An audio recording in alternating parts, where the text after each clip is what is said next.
20 जुलाई सन 1969 एक अजीब व गरीब वाकया पेश आता है। एक ऐसा वाकया जो इंसानों की हजारों साल की तारीख में कभी पेश नहीं आया। 20 जुलाई 1969 को दुनिया के कई मुल्कों के अंदर रात का समा होता है और उस वक्त टेलीविजन चैनल्स अपनी नशरियात बंद कर चुके होते हैं। आधी रात को प्रोड्यूसर्स को कॉल्स आती है कि वापस टेलीविजन चैनल पहुंचे और एक ट्रांसमिशन को अपने चैनल्स पर एयर करें। यह ट्रांसमिशन एक लाइव इवेंट है।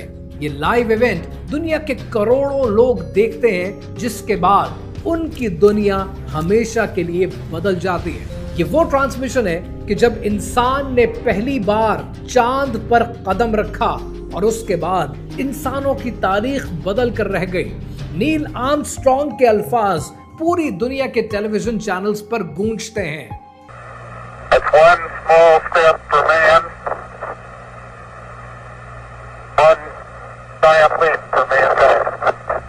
इस वाक़े के अगले दिन 21 जुलाई सन 1969 अखबारों की हेडलाइंस होती हैं कि इंसान फाइनली चांद पर पहुंच गया। दुनिया के वो तमाम मज़ाहिब जो हमेशा से ये मानते थे कि इंसान कभी इस दुनिया से बाहर नहीं निकल सकता, उन मज़ाहिब के लीडर्स सर पकड़कर बैठ जाते हैं कि अब हमें इसकी क्या तौजीह देनी पड़ेगी कि इंसान चांद पर कैसे पहुंचा। इसको एक साइंटिफिक प्रूफ मान लिया जाता है। दुनिया भर के स्कूल्स में मून लैंडिंग को एक फैक्ट के तौर पर पढ़ाया जाना शुरू कर दिया जाता है, लेकिन बहुत कम लोग होते हैं जो सवाल उठाते हैं। और वो सवाल ये उठाते हैं कि अगर चांद का कोई एटमॉस्फेयर नहीं था तो झंडा कैसे हिलता रहा? अगर चांद पर रोशनी सूरज से आ रही थी तो चांद पर साए बार बार क्यों बदलते रहे? अगर चांद पर जाना इतना ही आसान था तो फिर चांद के ऊपर पिछले 50 साल से इंसान क्यों नहीं गया? आज एक शहर से दूसरे शहर अगर कॉल करने में डिस्टॉर्शन आती है तो चांद से लाइव कॉल कैसे हुई? और वो लाइव कॉल पूरी दुनिया में 1969 की टेक्नोलॉजी से कैसे ट्रांसमिट की गई? अगर ये सब कुछ सच था तो इसके बारे में जो सवाल उठते हैं उनके जवाब क्यों नहीं दिए गए? क्या ये सब सच था या हॉलीवुड के स्टूडियो की प्रोडक्शन? सूरह रहमान में अल्लाह सुब्हानहू तआला इरशाद फरमाते हैं, ऐ जिनों और इंसानों के गिरोह, अगर तुम आसमानों और जमीन की हुदूद से बाहर निकल सकते हो तो निकल जाओ। तो फिर आज हम फेथ को माने या अपनी फीड को? कहानी क्या है, आइए समझते हैं।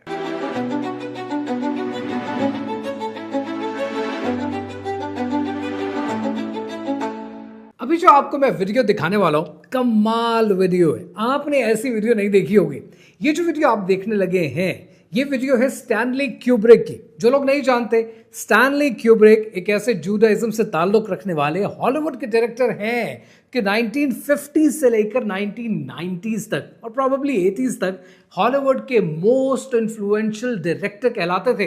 कमाल फिल्म्स बनाई इन्होंने। इनकी मूवीज में शामिल है paths of glory, Spartacus, 2001, A Space Odyssey, A Clockwork Orange, Full Metal Jacket, Eyes Wide Shut। बड़ा काम किया। मरने से कुछ अर्सा पहले इन्होंने एक इंटरव्यू दिया और इस इंटरव्यू के अंदर दो बड़े इंकशाफ किए। पहला इंकशाफ ये किया कि जिंदगी में सबसे ज्यादा अफसोस दो बातों पे है। पहले ये कि मैंने अपनी रूह को, अपने सोल को डेविल के हाथों, सेटन के हाथों बेच दिया। और दूसरा ये कि जिस चीज को आज आप मून लैंडिंग समझते हैं, ये मेरे स्टूडियो की क्रिएशन है and I am really ashamed on this hoax. Let's watch the video. I perpetrated a huge fraud, which I am now about to detail. Okay. Involving the United States government and NASA. All right. And I'm sure you've heard the rumors. The moon landing hoax? That's right. That the moon landing was fake. The moon landings all were fake. And I was the person who filmed it. अब क्या अपनी सारी logic को या moon landing को hoax कहना सिर्फ एक वीडियो पे बेस करेंगे? हरगिज़ नहीं। Let's talk about some scientific explanations and let's talk about the religious text. सबसे पहले जो साइंटिफिक कम्युनिटी का सबसे बड़ा एतराज है इस मून लैंडिंग के ऊपर कि चांद के ऊपर तो कोई एटमॉस्फेयर था नहीं, तो जब आपने झंडा लगाया तो वो झंडा हवा में हिलता क्यों रहा? क्या वजह थी कि इतनी देर हवा में हिल रहा है? And the only plausible answer is कि जिस कमरे में आपने ये रिकॉर्डिंग की है वहां पर हवा मौजूद थी। इसकी कोई सेटिस्फैक्टरी आंसर या एक्सप्लेनेशन आज तक नासा नहीं दे पाया। दूसरा बड़ा एतराज मून लैंडिंग के ऊपर यह आता है कि चांद के ऊपर तो सूरज की रोशनी डायरेक्ट और इवन पड़नी चाहिए, तो फिर साए भी इवन होने चाहिए, लेकिन साए बार बार बदलते क्यों हैं? इसके ऊपर एक ब्रिटिश फोटोग्राफर डेविड पर्सी का कहना यह है कि अगर केयरफुली इस सारी फुटेज को देखा जाए तो being a photographer I can easily से कि कोई natural source of light use नहीं हुआ, लेकिन एक स्टूडियो रिकॉर्डिंग के अंदर आर्टिफिशियल सोर्सेज ऑफ लाइट है, यानी एक सोर्स भी नहीं है, कई सारे सोर्सेज यूज किए गए हैं। Does NASA has any explanation for that? आज तक इस बात की भी कोई एक्सप्लेनेशन आपको नहीं दी गई। तीसरा सवाल जो बड़ा इंपॉर्टेंट है कि जो लूनर मॉड्यूल चांद के ऊपर लैंड किया, यानी जिस क्राफ्ट के अंदर एस्ट्रोनॉट गए थे और वहीं से टेक ऑफ करके गए, तो चांद के अंदर कोई गड्ढा, कोई खड्डा, कोई निशान तो पड़ना चाहिए था। वो निशान तक आज तक आप दिखा नहीं सके कि चांद के ऊपर कोई निशान उठने का, टेक ऑफ करने का, लैंडिंग का कुछ तो मौजूद होगा। लेकिन बात दोस्तों यहां पर भी खत्म नहीं होती है। कहने वाले ये कहते हैं, साइंटिफिक कम्युनिटी कहती है कि चांद का टेम्परेचर या -250 पे जाता है या +250 पे जाता है, यानी शदीद सर्दी होगी या शदीद गर्मी होगी। तो सवाल यह है कि 1969 में आपके पास ऐसी कौन सी टेक्नोलॉजी थी कि जिससे आपकी बैटरीज फटी नहीं गर्मी की वजह से, या आपके कैमरे फ्रीज नहीं हुए? और हैरानगी की बात यह है कि आपके पास 1969 में तो वह टेक्नोलॉजी थी, लेकिन 2025 में वो टेक्नोलॉजी नहीं है।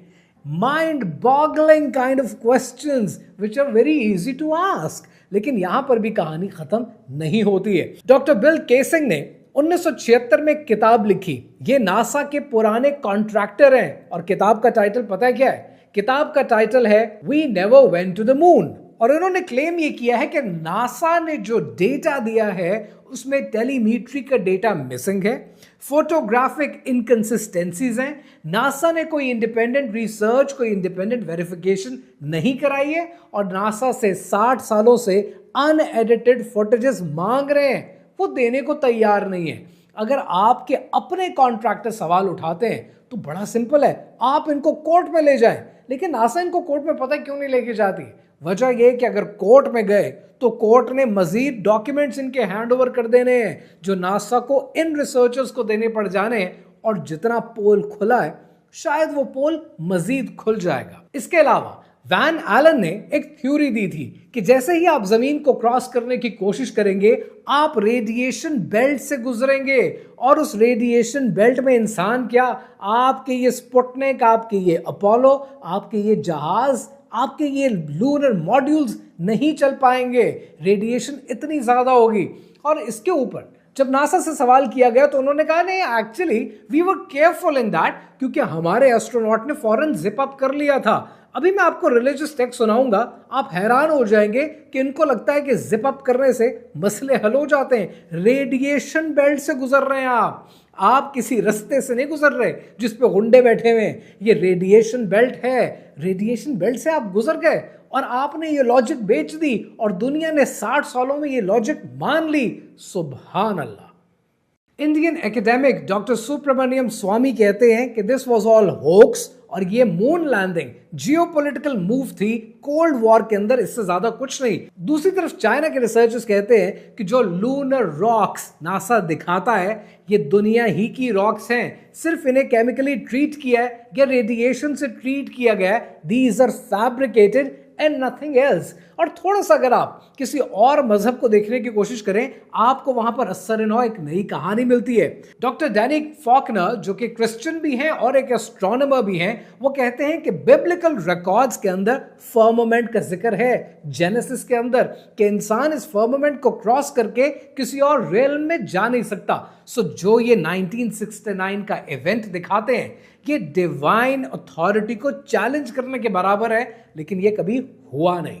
और इसी तरह अगर आप हिंदुइज्म को देखें तो हिंदुइज्म में श्रीमद् भगवंतन के बारे में श्रीला प्रभुपदा के जिनका ताल्लुक इस्कॉन से है, उनका कहना यह है कि मटेरियल मीन्स के साथ आप चांद पर नहीं जा सकते, स्पिरिचुअल मीन्स हो तो बात अलग है। लेकिन इसके बाद भी फिर एक सवाल खड़ा होता है कि अगर चांद पर गए, इतना बड़ा इवेंट था, हर चीज आप रिकॉर्ड कर रहे थे, तो आपने सितारों को क्यों रिकॉर्ड नहीं किया? आपकी किसी फुटेज के अंदर स्टार गेजिंग क्यों नहीं है? चांद पर तो सितारे नजर आने चाहिए। और उसके बाद फिर एक और सवाल, अगर आप चांद पर कामयाबी से चले गए तो पिछले 50 साल से इंसान दोबारा क्यों नहीं गया? क्योंकि आपको पता है अगर दोबारा ये ड्रामा करने की कोशिश करेंगे तो दोबारा सवाल खड़े हो जाएंगे, लोगों को प्रूफ देना पड़ेगा। और आज दुनिया शायद CGI से कहीं ज्यादा आगे बढ़ चुकी है। लेकिन इन सब साइंटिफिक एक्सप्लेनेशंस जो आज दुनिया मांग रही है, उसके अलावा जरा कभी रिलीजियस पॉइंट ऑफ व्यू से भी चीजों को देख लिया करें। आज जो डिसेप्शन आपको बेची जा रही है, उस डिसेप्शन में एक बार अगर मून लैंडिंग इन्होंने आपको बेच दी तो उसमें सिर्फ वो मून लैंडिंग नहीं बेच रहे आपको कुछ और करने की और कुछ और सिखाने की कोशिश कर रहे हैं, जिसमें वो पिछले 60 साल से बड़े कामयाब हैं। ये कहानी क्या है, आइए समझते हैं। अगर आप इस्लामिक व्यू पॉइंट को बड़े गौर से देखेंगे तो आपको ये समझ में आएगा कि कुरान पाक और अहादीस की रोशनी में शायद without divine intervention interplanetary travel possible नहीं है। सूरह रहमान में अल्लाह सुब्हानहू तआला इरशाद फरमाते हैं कि ए जिनों और इंसानों के गिरोह, अगर तुम आसमानों और जमीन की हुदूद से बाहर निकल सकते हो तो निकल जाओ। फिर तुम अपने रब की किस किस नेमत को झुटलाओगे? तुम पर आग के शोले और धुआं छोड़ा जाएगा, फिर तुम मुकाबला ना कर सकोगे। अब इसको ट्रेडिशनल स्कॉलर्स कहते हैं कि ये एक डिवाइन बैरियर है कि जिसको क्रॉस नहीं किया जा सकता। इसी के बारे में एक फतवा मशहूर है और वो फतवा शेख अब्दुल अजीज बिन बाज की तरफ से है। और वो कहते हैं कि अगर कुफ्फार या फासिकून आपको इंटरप्लैनेटरी ट्रैवल के बारे में, स्पेस ट्रैवल के बारे में कुछ भी बताने की कोशिश करते हैं तो बीइंग मुस्लिम आपका बिलीफ सिस्टम ये होना चाहिए कि without conformation, without verifying anything आप उसको एक्सेप्ट ना कर लें। हमारा प्रॉब्लम ये रहा है कि जब 1969 में हमें तस्वीर और वीडियोस दे दी गई, हम सब उस पर ईमान ले आए। किसी ने तहकीक नहीं की, किसी ने तब सवाल नहीं पूछे जो आज 60 साल बाद पूछने आसान है, क्योंकि तब सबको ये यकीन था कि अगर हमने ये सवाल पूछे तो लोग गले पड़ जाएंगे कि इतने बड़े वाकये को आप चैलेंज कैसे कर सकते हैं। दुनिया जहान के टेलीविजन ने देखा।